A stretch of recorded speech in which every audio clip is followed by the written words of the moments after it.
Cartoon kids club में आपका स्वागत है। सांवली बहू। शिल्पा है तो सांवली लेकिन बहुत ही टैलेंटेड। लेकिन कहते हैं ना, शादी के लिए तो लंबी और गोरी होनी चाहिए। शिल्पा, ये रिश्ता भी हाथ से गया। अरे कितनी बार कहा वो गोरी होने वाली क्रीम लगाया कर, लेकिन नहीं, किताब से सर खपाने से फुर्सत मिले तब ना। तू ही क्यों नहीं इसके लिए उपटन तैयार कर देती? शर्मा जी की बेटी का कम रेट में कितना अच्छा रिश्ता हुआ है। इसकी तो उम्र के साथ ही लड़के वालों की डिमांड भी बढ़ी जा रही है। शिल्पा को ये बातें अब बुरी नहीं लगती थी। लगे भी क्यों, बचपन से सुन जो रही थी वो ये सब कुछ।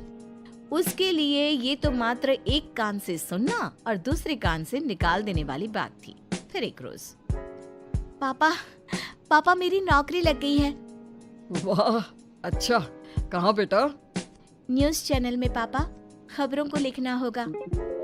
हाँ, वैसे भी तेरे जैसी सांवली शक्ल की लड़की को कौन पर्दे पर आने देगा, क्यों? चल, 4 पैसे कमाने लायक हुई है तो लड़के वालों को बोल देंगे कि कमाती भी है, फिर शायद कोई कर ले शादी। हाँ, सही कह रहे हैं। वैसे बेटा, कल शाम को एक लड़का और आने वाला है, उसे भी देख लेना। शिल्पा को इस बार गुस्सा आ जाता है। अच्छे न्यूज़ चैनल में नौकरी लगने की खुशी भी माँ पापा के चेहरे पर नहीं दिखती। अगले रोज ऑफिस से शिल्पा घर आती है तो सामने बैठा होता है हिमांशु। हिमांशु शिल्पा को देखता है तो पहली नजर में तो वो उसे पसंद नहीं आती, लेकिन फिर भी फॉर्मेलिटी तो करनी थी। ओके, तो क्या शौक है तुम्हारे और खाने में क्या क्या बना लेती हो? मुझे पढ़ने लिखने का शौक है, खाना बनाना नहीं आता, बिल्कुल भी नहीं आता। पर फिर भी क्योंकि ये रिवाज है कि बहू को खाना बनाना होता है तो थोड़ा बहुत बना लूंगी, लेकिन उतना ही वक्त किचन को दे पाऊंगी जितने में मेरा काम, मेरी नौकरी सफर ना हो। बाकी भूख तो तुमको भी लगती होगी, तो खाना बनाने की जिम्मेदारी दोनों की ही होगी, है ना? शिल्पा बोले जा रही थी। अब तक जिन लड़कियों से हिमांशु मिला था, शिल्पा उन सब से अलग थी।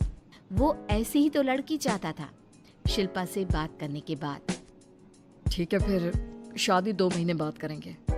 वो क्या है ना, खाना बनाना भी तो सीखना होगा ना। मुझे मंजूर है। शिल्पा को भी हिमांशु अच्छा लगने लगता है। दोनों की शादी हो जाती है, लेकिन शादी के बाद से ही हिमांशु का परिवार शिल्पा के रंग को लेकर कई बातें बनाता। क्या बात है हिमांशु, क्या कमी हो गई थी जो ऐसी काली सी बहू ले आया? काली तो नहीं है। हाँ, मेरी शिल्पा का रंग हल्का सांवला है। वैसे आप तो कृष्ण की भक्त हैं, जानती है ना, उनका रंग भी सांवला था। अब सांवले रंग के कृष्ण की पूजा तो सांवली मेरी बीवी खराब कैसे? बात तो सही भी थी। क्यों सांवला रंग खराब माना जाता है? शिल्पा पति का तर्क सुन रही थी। थोड़ी देर के बाद, क्या बात है, शब्दों का जादू आ गया। क्या तर्क दिया आपने सांवले रंग के समर्थन में? तो क्या तुम ही पत्रकार हो? अरे तुम्हारा पति भी कम नहीं है। शिल्पा रोज एक नई तरक्की छू रही थी। कभी विदेश दौरा तो कभी बड़े बड़े लोगों का इंटरव्यू। एक दिन, सुनो, आज का दिन बहुत खास है, मैं मुख्यमंत्री जी का इंटरव्यू लेने जा रही हूँ। अरे वाह, क्या बात है, सही है यार। तभी ससुर आ जाते हैं। बहू, थोड़ा मेकअप भी कर लेना, वरना काली काली फोटो सब जगह आएगी। अरे हम तो शर्म के मारे किसी को दिखाते भी नहीं कि ये हमारी बहू है।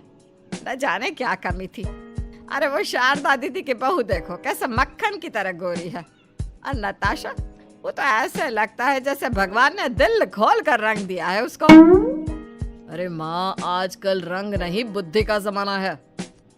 हाँ, तो वो दोनों कहाँ पागल है, अच्छा खासा घर देख रही है। शिल्पा को ससुर की बात पर गुस्सा तो आता है, लेकिन वो मूड खराब नहीं करना चाहती।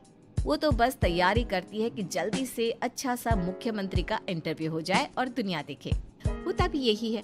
शिल्पा जब शाम को घर आती है तो, अरे चाची, बुआ, फूफा जी, कैसे हैं आप सब? कैसे आना हुआ? शिल्पा को आसपास के लोग भी देख रहे थे। वो भी जानती थी कि उसने जो इंटरव्यू किया वो कितना वायरल हो रहा है। अरे बहू, बड़ी लायक हो तुम। औरत होकर दुनिया की इतनी जानकारी, कितनी समझ है तुम्हारे अंदर। वाह वाह बहू, तुमने तो हम सबका सीना गर्व से चौड़ा कर दिया। सास ये सब देखकर सोच रही थी कि भाई ऐसा भी क्या हो गया, इन्होंने तो बहू को हीरो बना रखा है। मैंने तो शिल्पा को उसी दिन समझ लिया था जब पहली बार मिला था। मैं तो जान गया था कि ये लड़की अलग है। कितनी प्यारी आवाज है इसकी और समझ भी लाजवाब। तभी बुआ सास बोल पड़ती है। और एक हमारी बहू है, सारा दिन टिकली बिंदी पर ही लगी रहती है। अरे दीदी, न जाने कौन कौन सी क्रीम लगाती है, अब तो चेहरे पर फोड़े भी निकल गए। कितनी बार कहा कुछ पढ़ाई आगे करके दुनिया में नाम कमाओ, लेकिन नहीं, बस सारा दिन शीशे के सामने खड़ी रहेगी। कोई बात नहीं फूफा जी, वो भी किसी की पसंद हो सकती है। हम लोगों का क्या, एक काम अच्छा कर दिया तो पूछ लिए गए, नहीं तो जमाना तो गोरी सूरत की ही तारीफ करता है। क्यों माँ जी?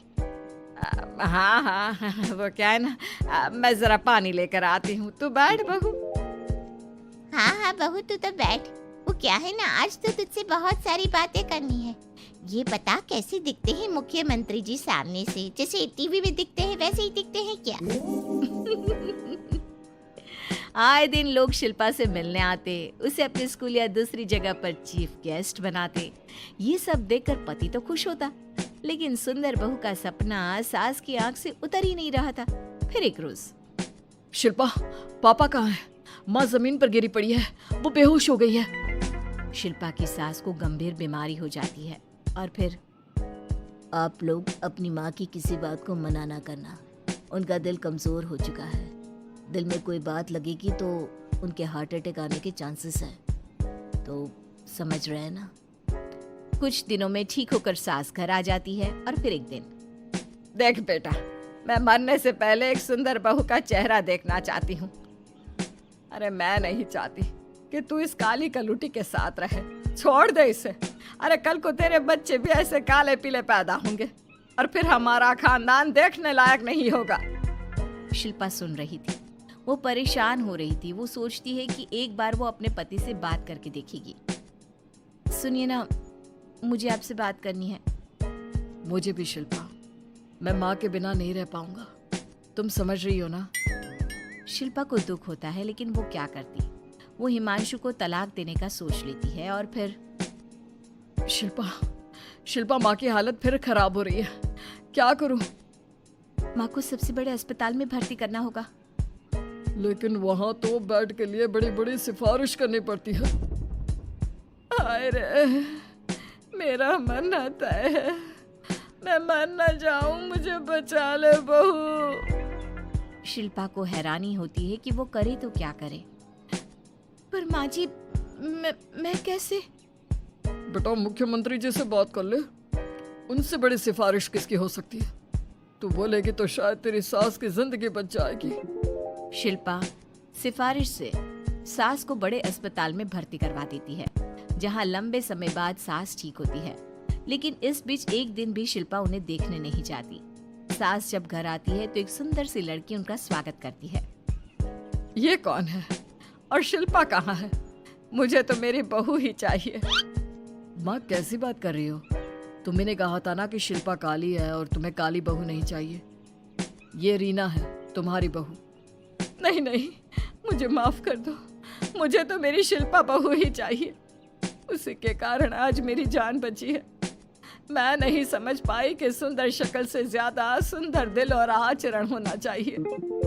लेकिन अब क्या, अब तो देर हो चुकी थी। हिमांशु भी जानता था कि आत्मसम्मान वाली शिल्पा अब उसकी जिंदगी में वापस नहीं आएगी। अब तो शिल्पा को वे लोग बड़े बड़े चैनल की स्क्रीन पर देखते और अफसोस करते। शिल्पा चाहती तो कभी तुम्हारे लिए सिफारिश नहीं करती। अब तो आसपास के लोग भी घर नहीं आते।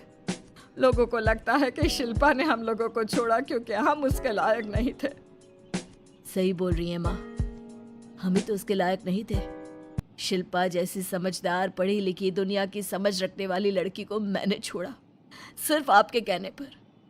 अब ये गोरी लड़की आपकी बहू हो सकती है, लेकिन मेरी बीवी कभी नहीं। हिमांशु वहां से चला जाता है। उम्मीद है कि आपको हमारी ये कहानी पसंद आई होगी। कृपया हमारे चैनल को सब्सक्राइब करें और सभी अपडेट्स के लिए बेल आइकन जरूर क्लिक करें। और हाँ, वीडियो लाइक और शेयर करना मत भूलिएगा। Bye bye.